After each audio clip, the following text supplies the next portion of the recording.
Let's kick things off with awful.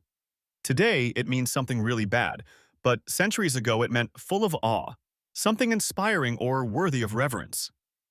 Imagine calling a cathedral awful and meaning it as the highest compliment.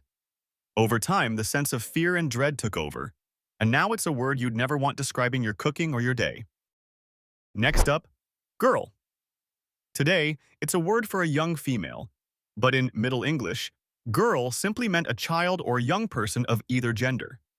Boys could be called girls.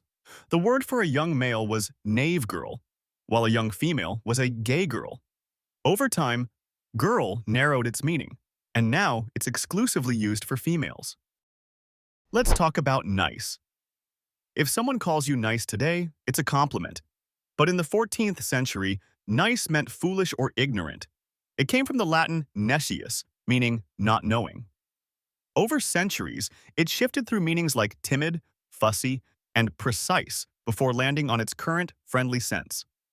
So being called nice used to be a serious insult. Consider silly. Today, it means goofy or lacking in seriousness, but its original meaning was happy or blessed. In Old English, selig describes someone fortunate or worthy.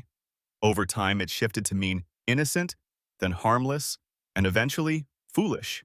So, if someone called you silly 1,000 years ago, they were actually wishing you happiness and good fortune.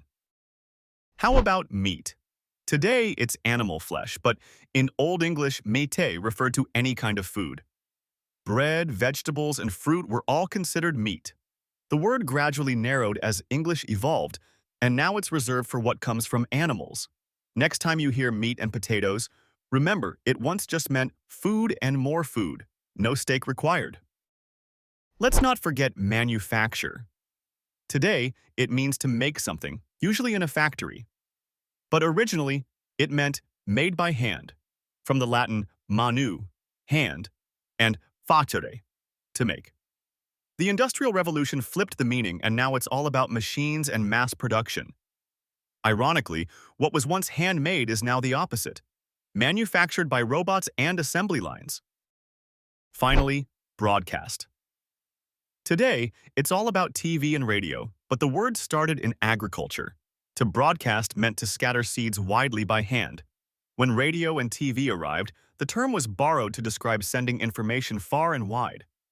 So every time you tune into a broadcast, you're connecting with a word that once meant planting seeds in a field.